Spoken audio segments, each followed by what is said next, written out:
Dan nanti kita bisa ngelihat ini dalam kehidupan kita. Kadang-kadang kehidupan kita menyuruh kita memilih sesuatu yang kita tidak inginkan. Tadinya pengennya sama ustadz gitu ya, ternyata sama murid ustadz. Ustadz juga calon ya.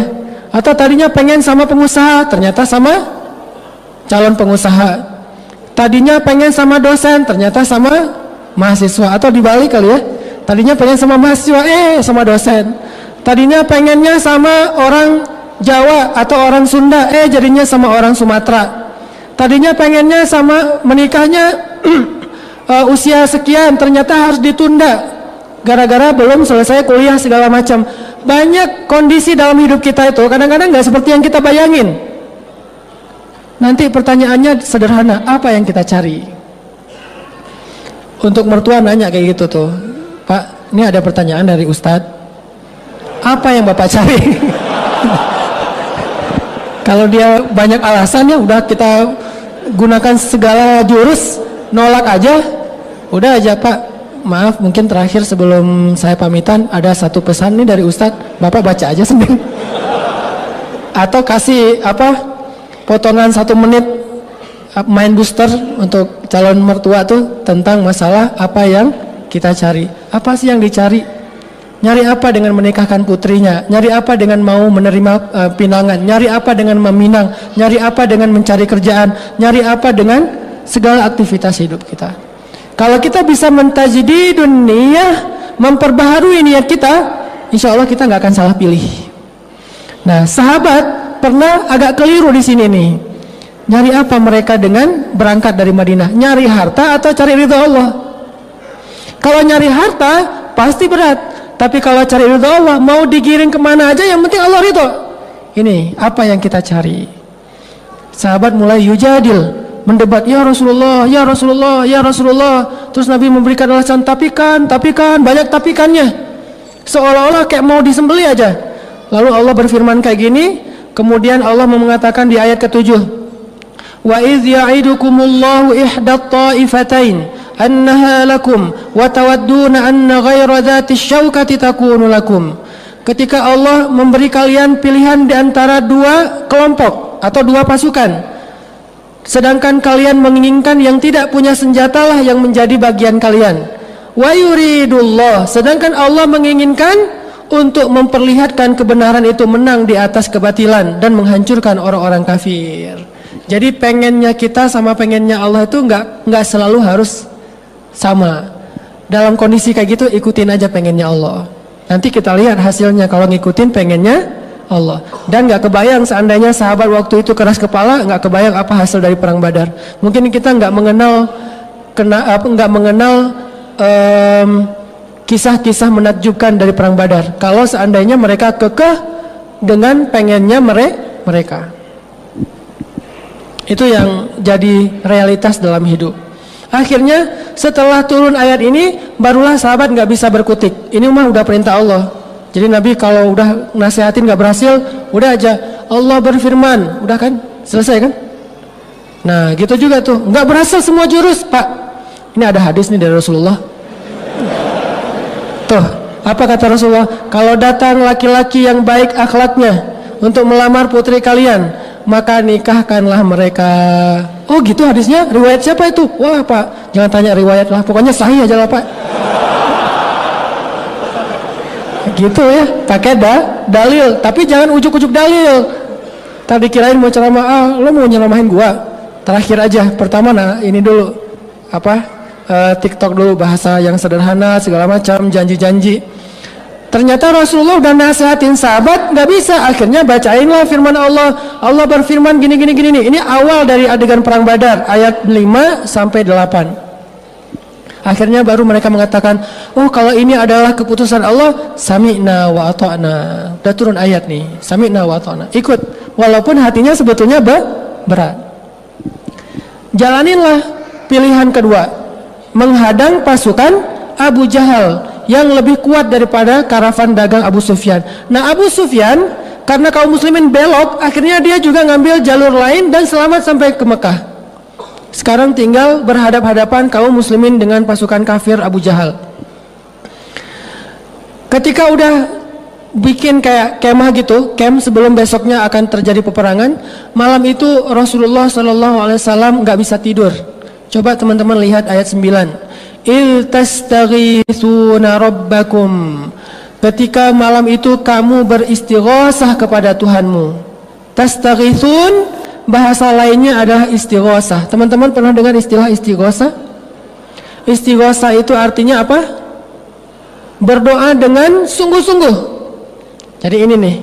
Jadi kalau kita udah memperbaharui niat kita, apa sih yang kita cari? Pilihlah pilihan Allah. Setelah kita memilih pilihan Allah, udah gitu istighosah. Doalah sebanyak-banyaknya kepada Allah. Bilang, ya Allah, Engkau tahu hari ini saya mengambil satu pilihan yang berat. Dan itu tidak saya lakukan kecuali karena ingin taat kepadamu ya Allah. Pilihan antara mau pacaran atau mau nikah. Nikah mah sebetulnya belum siap ya Allah, ngomong jadi akrab aja deh daripada terlalu kaku ya. Allah, saya mah kurang siap sebetulnya mau nikah. Tapi gimana kumaha atuh ya? Yang pacaran nggak boleh. Ya udah nikah aja deh ya Allah. Saya mah ngikutin gimana maunya Allah aja. Kumaha Allah ya. Nah, Allah suruh nikah, ya saya nikah. Insyaallah besok saya mau datang ke rumahnya ya Allah. Tetapi kan yang membolak-balikan hati Engkau ya Allah. Doa tuh istighosah malam sebelum datang. Jadi malam tuh gak usah tidur, besok aja tidur pas ditolak. Gak usah bangun-bangun lagi maksudnya.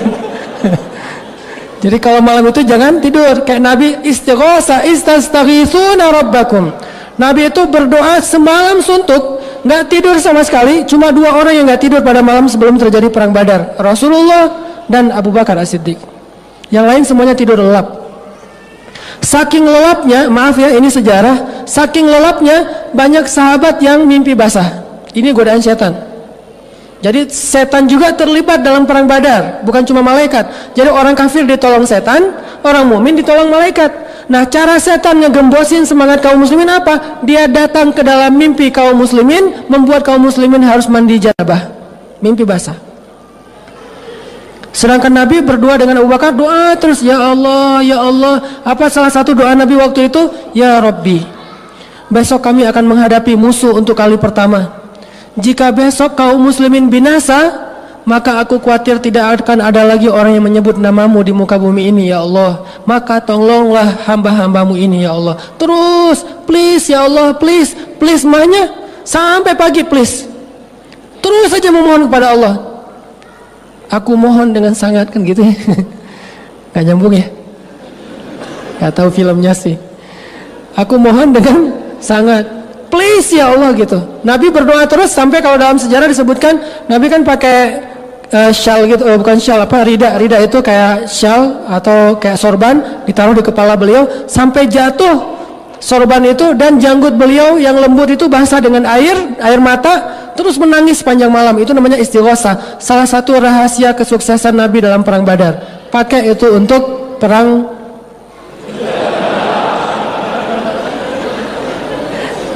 susah ngebahasainnya. Gitu aja.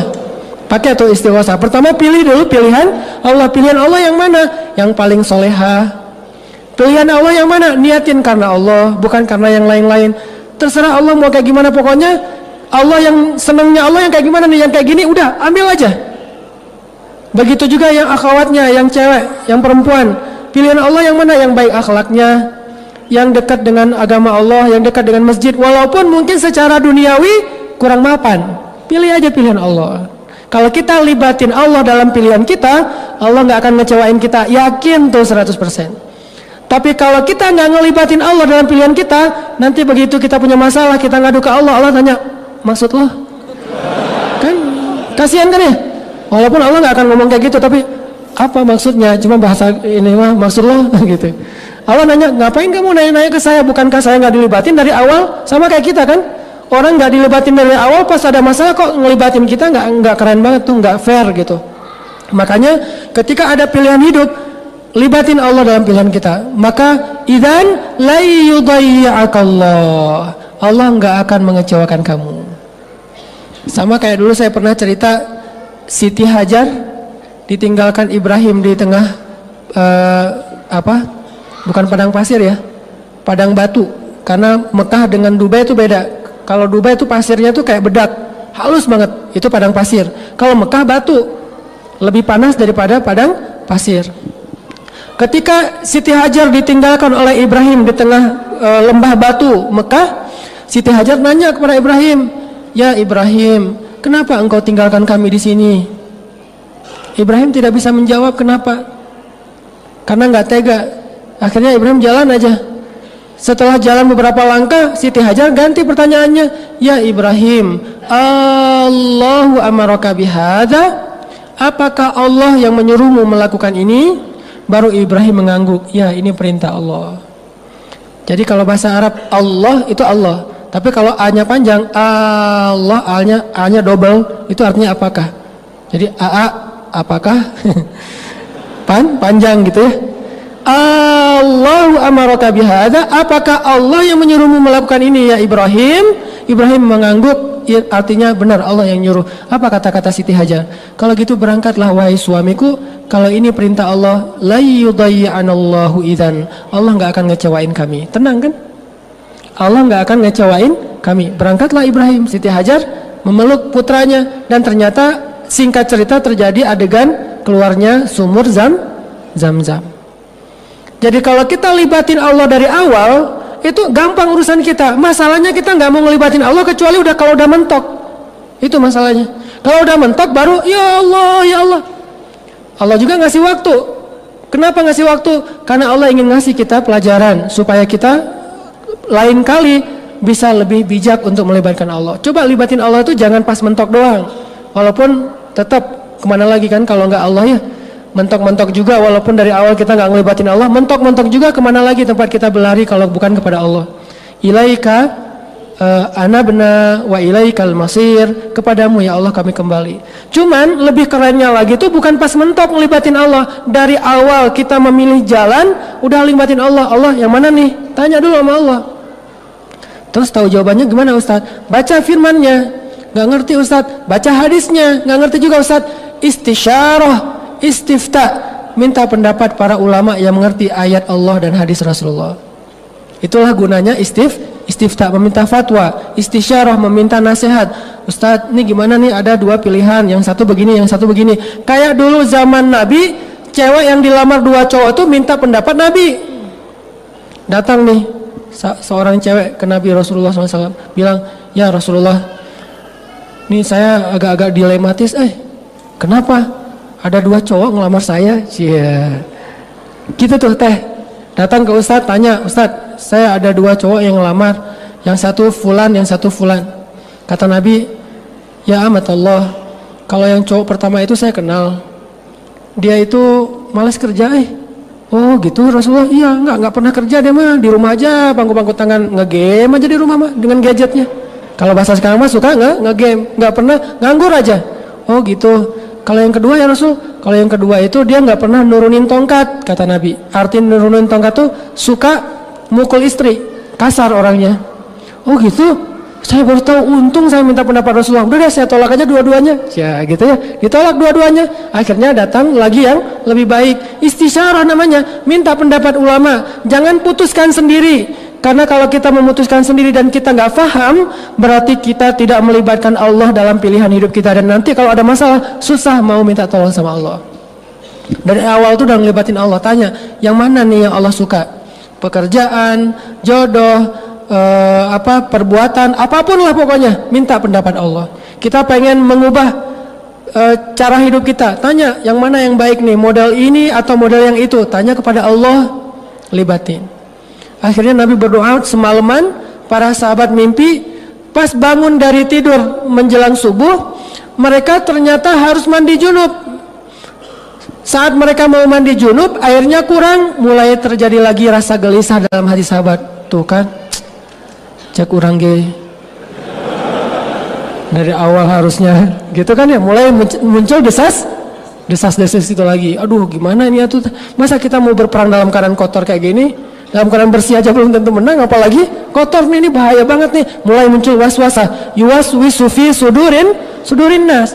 Dan nggak usah khawatir. Jadi kalau kita udah pilih pilihan Allah, lalu kita istighosah kepada Allah, masih ada rasa galau, gak usah khawatir, lewatin aja, jalanin aja terus. Karena galau itu tidak muncul dari kita, tapi muncul dari si dia. Siapa si dia teh? Minal jinnati wan nas, khannas, yang suka yuwaswis. Dia suka bikin kita galau emang. Jadi kalau udah galau, sana lo, bikin galau aja gitu. Cara bilang sana lo nya gimana?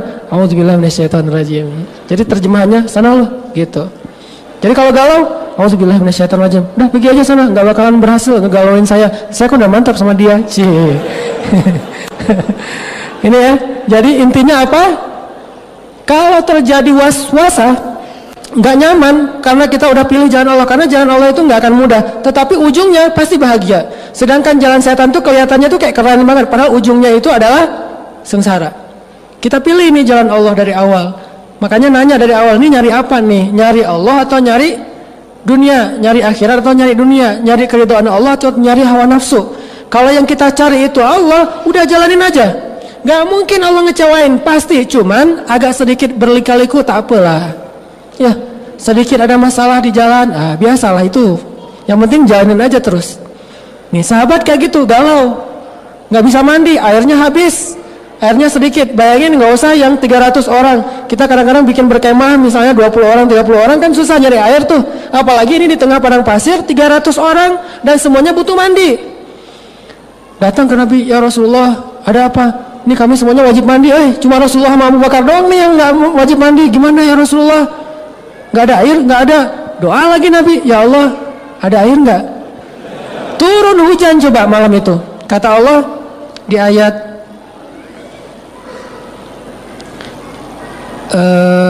11, coba lihat ayat 11. إذ يغشيكم النعاس أمنة منه وينزل عليكم من السماء ماء ليطهركم به ويذهب عنكم رزج الشيطان وليربط على قلوبكم ويثبت به الأقدام. Itu adegannya tuh. Ketika kalian mengantuk, Allah buat mereka mengantuk, tapi setan yang godain mereka dalam mimpi. Allah buat mereka ngantuk supaya apa? Amanatan, biar nggak galau lagi. Jadi cara Allah menenangkan kaum muslimin yang lagi galau gelisah malam itu adalah dibikin ngantuk. Cuma 2 orang doang yang nggak ngantuk, Abu Bakar, Rasulullah dengan Abu Bakar. Yang lain ngantuk. Jadi kalau kita udah nggak kuat lagi menahan perasaan, ya Allah ngantuk dong, gitu. Karena ngantuk itu rahmatan wa amanatan, rahmat dari Allah dan ketenangan. Jadi alhamdulillah kita bisa tidur. Kalau nggak bisa tidur juga, dengarkan bacaan ayat-ayat Al-Quran sehingga dia menjadi tenang, sakinah. Kan orang kalau dengar baca Al-Quran jangan langsung sakinah ya. Sebenarnya sakinah mah bukan cuma nikah sih. Sakinah, mawaddah, warahmah. Dengerin Al-Quran juga bisa sakinah. Bayangin orang kalau dengar khutbah, dengar ngaji langsung sakinah. Kalau teman-teman lihat di dalam majelis ta'lim ada yang tidur, jangan diganggu, dia lagi dapat sakinah. Tenang, masuk.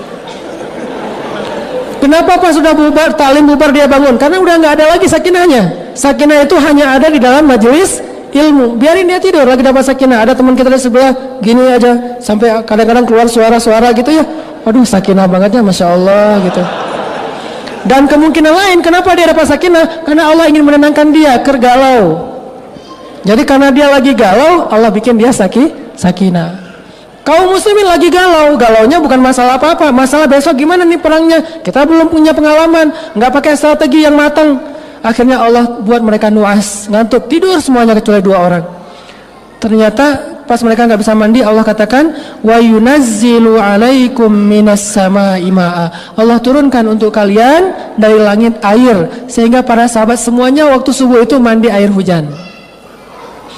Bertakbir Allahu Akbar, Allahu Akbar. Ternyata Allah ngasih harapan dengan menurunkan hujan, berarti Allah udah terlibat nih dalam perang Badar.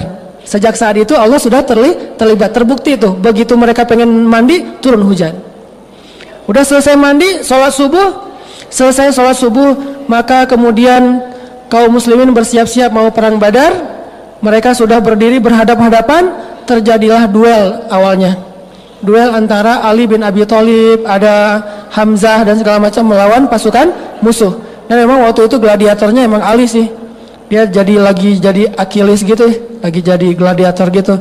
Dan kalau bahasa di Al-Anfal mah ayat 12 coba. Ayat 12 terakhir. Wadribu minhum kullabanan fadribu fawqal a'naq. Sampai Allah ngajarin kaum muslimin cara nebas. Saking nggak pengalaman berperang, sampai Allah ngajarin caranya. Kalau kalian mau menebas musuh, sekali tebas dan mati, tebas bagian ininya. Soalnya musuh pakai baju besi, cuma bagian ini yang bagian kelemahan mereka. Sampai diajarin coba di Al-Quran. Fadribu fawqal a'naq. Pukullah bagian leher mereka, sehingga ketika kaum muslimin berperang, mereka ngincarnya leher. Soalnya kalau ngincar yang lain semuanya baju besi. Kaum muslimin nggak pakai apa-apa, benar-benar straight banget lah gitu. Jadi benar-benar gaya street. Wah, gua mah street kan nggak pakai pengaman ya, main skate. Kalau street mah masa pakai gini-ginian segala macam, pakai helm gitu kan ya, nggak street kan ya. Itu mah anak klub. Kalau yang anak street mah kalau bisa nggak pakai baju. Jadi makin luka tuh di foto postingin lukanya, wah street gitu, red kan ya. Nah, sahabat mah street banget perangnya tuh, nggak pakai pengaman, langsung aja. Nah, musuh pakai pengaman, musuhnya anak klub. Sahabat mah anak street. Jadi beda nih, anak klub mah atlet, anak street mah acak-acakan, pokoknya seru aja. Kayak anak bola yang main di dalam klub sama yang main di jalanan. Di jalanan kan nggak pakai sepatu kan? Kalau di klub sepatu, pengaman segala macam. Nah, musuh pakai pengaman, kaum muslimin straight banget, red gitu ya. Ditebas lehernya. Alhamdulillah Allah mengajarkan cara mereka berperang. Sampai selesai perang Badar, Allah turunkan ketika perang Badar itu malaikat berangsur-angsur turun malaikat tuh. Ini kalau kita libatin Allah, Allah kasih kejutan. Cuman Allah nggak mau ngomong dari awal. Kenapa? Allah kok nggak ngomong sih mau diturunin malaikat? Atau udah gitu kan dari awal juga udah pasti mau lah. Kalau plus malaikat ya, kan awal mah ragu gara-gara 300 lawan 1000. Tapi coba Allah bilang, kalian milih yang 1000 aja ya. Ntar gua turunin malaikat deh 1000 malaikat. Wah mau dong Allah kalau gitu. Kenapa Allah nggak ngasih tahu dari awal coba? Kan pertanyaannya gitu. Karena Allah ingin melihat siapa yang benar-benar yakin dan berserah diri kepada Allah, siapa yang lebih yakin kepada logika matematikanya. Jadi Allah nggak mau ngasih tahu ke sahabat dan Nabi aja, Allah nggak ngasih tahu siapa. Kita pengen tahu dari awal. Allah, ini kira-kira tapi ntar dibantukan ya sama Allah. Bantu nggak sih Allah? Nggak usah tahu itu, udah aja yakin kalau kita libatin Allah, Allah pasti akan bantu. Ternyata turun malaikat berangsur-angsur, dan dalam riwayat disebutkan malaikat yang turun waktu itu memakai ikat kepala hijau, jubah putih, kemudian malaikatnya bercahaya, turun seperti merpati atau seperti elang yang menyambar. Bukan merpati, elang ya, seperti elang menyambar. Turun dari langit serentak gitu, ada berapa ratus malaikat, terus lewat, datang lagi berapa ratus, terus aja gitu, kayak gelombang gitu. Jadi swell ya. Jadi kayak dapat swell gitu, berangsur-angsur, pesta ombak deh.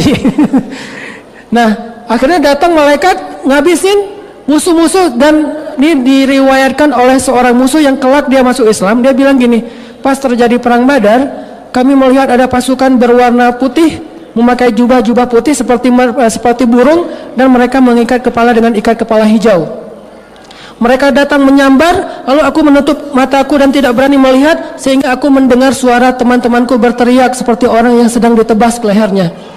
Orang-orang musuh, orang-orang kafir itu berteriak karena lehernya ditebas oleh malaikat. Wah, kaum muslimin sebetulnya waktu itu nggak berperang sebetulnya. Cuma mau angkat senjata, udah keduluan malaikat, Saking gampangnya perang Badar tuh. Tapi kan ujian mentalnya berat itu ya. Pas perangnya mah gampang, sebelum perangnya ini yang jadi ujian berat. Makanya hidup tuh kayak gitu tuh. Pas mau dijalanin kayak bakalan gimana gitu. Pas sudah dijalanin, ternyata nggak gitu-gitu amat ya, dimudahin sama Allah. Udah aja dihabisin sama malaikat. Begitu aku buka mataku, kata dia, aku melihat teman-temanku semuanya tergeletak dalam keadaan tidak bernyawa karena sudah dibunuh oleh malaikat. Cuma satu yang tersisa, dan itu untuk menjadi saksi sejarah. Itu cara Allah nolongin. Udah selesai perang Badar, orang musuh-musuh udah pada mati, termasuk Abu Jahal. Setelah selesai, musuh pada mundur, yang masih hidup ada yang ditawan, banyak yang mati. Kemudian terjadilah adegan di ayat 1 surat Al-Anfal. Ngumpulin harta ghanimah. Ada yang dapat, kan orang kafir mah dulu kalau mau berperang tuh bawa serta dewa ya, dewa perang. Jadi dewa perang itu dibawa sama mereka. Pas mereka kalah, mereka lari, dewanya ketinggalan. Nah, dewanya ini terbuat dari emas atau perak biasanya nih. Nah, dewanya pas orang pada lari, dia ketinggalan nggak bisa lari. Duh, kok saya ditinggal, kata dewanya teh. Jadi dewanya ketinggalan. Nah, dewa ini termasuk salah satu ghanimah, kan lumayan, emas sebesar seukuran patung gitu. Kalau dipecah-pecahin kan jadi cincin. Cincinnya bagus banget, dari mana nih? Dewa perang.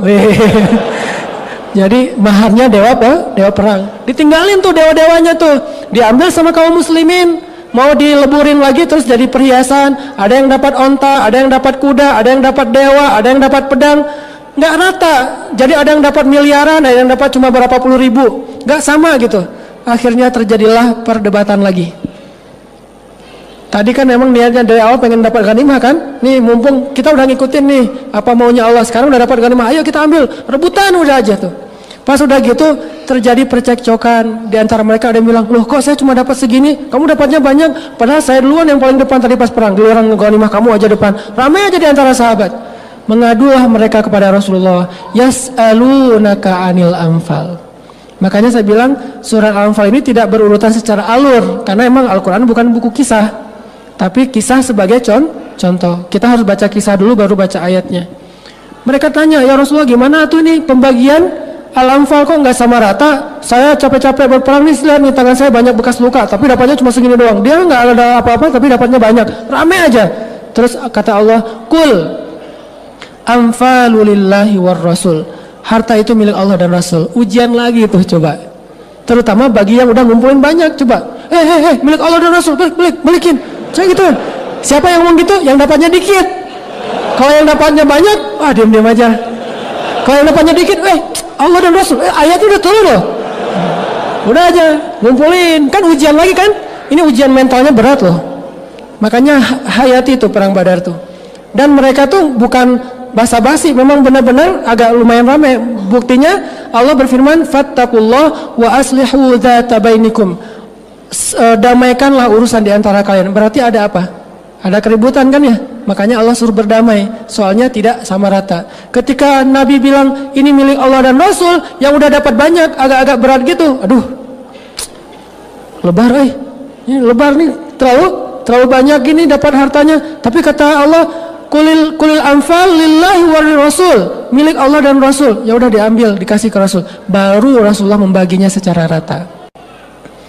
Lalu mereka mengatakan, ya sudah, sami'na wa ata'na. Berkali-kali itu diuji untuk mereka. Makanya perang Badar ini melahirkan veteran yang dijamin masuk surga oleh Allah SWT. Karena ujiannya itu berat. Dan akhirnya mereka lulus, walaupun di tengah-tengah ujian itu manusiawi. Kadang-kadang ada sedikit rasa tidak agak kaget, agak shock gitu, itu manusiawi. Tetapi tetap dijalanin, itu yang hebat dari para sahabat. Sehingga kadang kita juga manusiawi, shock, kaget dengan keputusan Allah, kaget dengan kejutan-kejutan yang Allah berikan sepanjang jalan, tapi jalanin aja terus. Karena itulah akhirnya Allah Subhanahu wa taala memberikan kemenangan yang besar. Dan salah satu kemenangannya apa? Kata Rasul, wahai ahli Badar, lakukanlah apa yang kalian suka, Allah sudah memaafkan dosa-dosa kalian yang lalu dan yang akan datang. Itu tuh keren banget tuh. Itulah kemenangannya. Lakukan apa yang kalian suka, Allah maafin kesalahan kalian yang lalu dan yang akan datang. Udah dimaafin semuanya.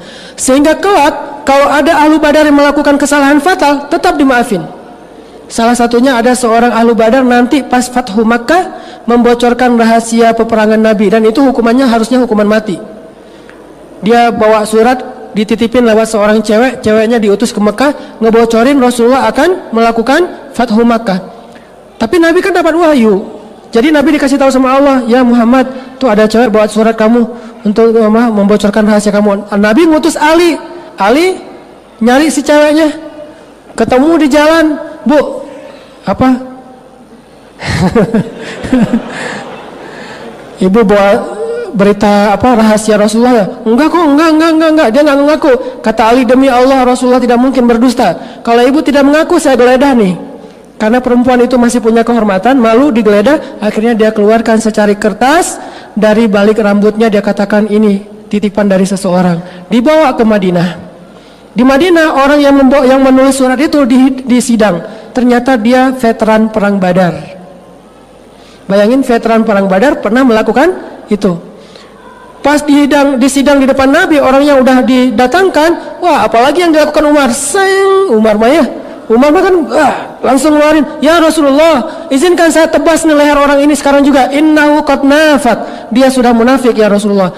Kata Rasulullah, "Tenang Umar, kalem, slow, Wallace." Ya. Ini mah kita tanya dulu atuh Umar. Ya udah. Gini aja Umar teh. Jawara Mekah kan ya? Jawara Mekah dilawan. Nih lihat nih. Ini jawara Mekah. Macam-macam lah sama Rasulullah. Nih rasain nih. Gitu kan? Umar tuh jawara Mekah banget tuh. Duduk aja dia gini nih. Kakinya gitu-gitu. Ngapain nih? Rap. Kirain ngerapin. Terus ditanya sama Rasulullah, "Kenapa kamu kayak gini?" Kan Rasulullah orangnya tuh bijaksana banget, santun. Nanya dulu sebelum memberikan keputusan. "Kenapa kamu lakukan ini?" Baru dia ngaku, "Ya Rasulullah, semua sahabat itu punya keluarga di Mekah. Saya khawatir kalau kita kalah perang di Mekah, mereka akan dilindungi oleh keluarganya. Dah saya mah nggak punya keluarga di Mekah, siapa yang akan lindungi saya tuh?" Terus makanya saya kasih jasa saya kepada orang Mekah dengan membocorkan rahasia ini. Siapa tahu kalau kita kalah perang, saya mah dilindungi sama orang Mekah. Gitu-gitu amat pemikirannya sahabat ini teh. Padahal itu veteran Badar loh. Oh gitu. Kamu nggak percaya Allah Maha memenangkan agamanya? Percaya Rasulullah, namanya manusia Rasul. Ya udah deh. Kata Rasulullah, "Ya udah jangan diulangi lagi ya." "Ya Rasulullah siap, maafin ya Rasulullah." Cium tangan Rasulullah, sungkem gitu. Kata Umar, "Rasulullah nih gimana nih?" Kata Rasulullah, "Ya Umar, dia itu veteran Badar. Tapi dia udah munafik ya Rasulullah. Tapi dia veteran Badar." "Emang kenapa veteran Badar? Kan Allah udah berjanji akan memaafkan kesalahan mereka kapanpun juga." "Oh, udahlah." Tuh, kemenangan perang Badar, coba bayangin. Kalau kita ngelibatin Allah dari awal, semuanya gampang. Bukankah semua hukum di dunia dan di akhirat ini milik Allah? Suka-suka Allah, makanya libatkanlah Allah. Tanya lagi dalam diri kita, apa yang kita cari? Allah atau makhluk? Kalau kita melibatkan makhluk, dia kadang-kadang berlepas tangan dari kita. Tapi kalau kita ngelibatin Allah, kita cari Allah, kita niatinnya karena Allah, insya Allah la yudayyi'akallahu idzan. Allah nggak akan ngecewain kita. Itu teman-teman, hubungan antara tema kita dengan perang Badar di dalam surat Al-Anfal. Kalau mau lebih lengkap lagi nanti silahkan baca kisah perang Badar. Lalu setelah itu baca surat Al-Anfal, bakalan ketemu lebih banyak lagi adegan-adegan yang luar biasa. Inilah namanya fiqhus sirah, namanya memahami sirah sehingga menjadi jalan untuk memahami Al-Quran. Mudah-mudahan ini menyemangati kita untuk melamar, untuk mengamalkan, menyemangati kita buat untuk bisa lebih baik dalam pilihan-pilihan hidup. Barakallahu li wa lakum. Assalamualaikum warahmatullahi wabarakatuh.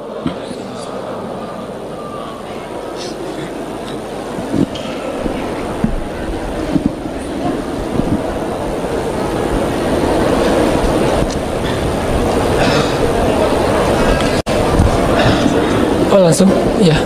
Kita tutup dengan sama-sama berdoa. Dan ini waktu antara asar dengan maghrib di hari Jumat, itu waktu yang paling diijabah doa. Jadi setiap hari Jumat itu gunakan kesempatannya buat istighosah. Yang tadi ya. Antara asar dengan maghrib.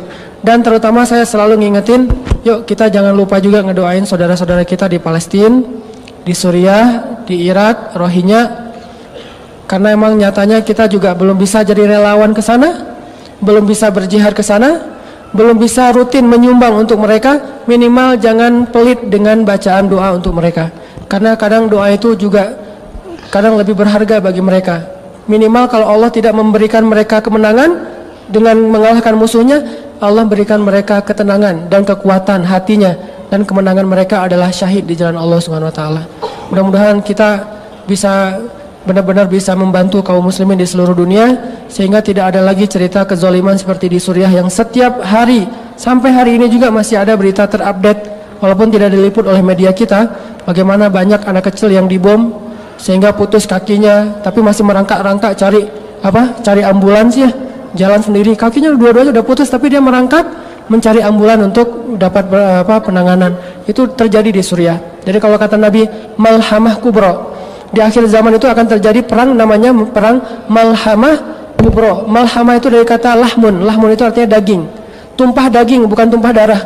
Dulu saya nggak ngerti apa arti tumpah daging. Baru sekarang saya ngerti daging itu berserakan di mana-mana. Baru sekarang ngerti maksud dari hadis Nabi malhamah kubro. Saking luar biasanya daging itu berserakan di mana-mana. Orang nemu kaki, nemu kepala, ini tengkorak tinggal setengah dan seterusnya. Orang diamputasi, dioperasi gitu, dibedah nggak pakai bius, biusnya membaca Al-Quran. Ini semuanya terjadi di Suriah. Makanya jangan lupakan mereka dari doa-doa kita di setiap kita berdoa. أعوذ بالله من الشيطان الرجيم بسم الله الرحمن الرحيم الحمد لله رب العالمين حمدا يوافي نعمه ويكافئ مزيده يا ربنا لك الحمد كما ينبغي لجلال وجهك الكريم وعظيم سلطانك اللهم صل وسلم وبارك على سيدنا محمد وعلى آله وصحبه أجمعين اللهم اغفر لنا ذنوبنا اللهم اغفر لنا ذنوبنا اللهم اغفر لنا ذنوبنا ولوالدينا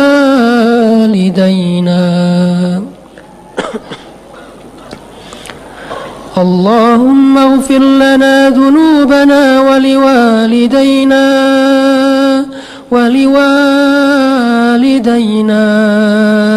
ولوالدينا ولوالدينا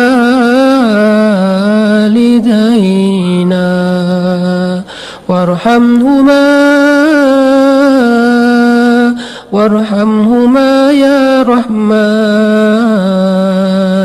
وارحمهما يا رحيم وارحمهما كما ربيانا صغارا اللهم انصر الإسلام والمسلمين اللهم انصر المسلمين في فلسطين اللهم انصر المسلمين في سوريا اللهم انصر المسلمين في العراق اللهم انصر المسلمين في الشام اللهم انصر المستضعفين من المؤمنين في رهينيا اللهم انصر المجاهدين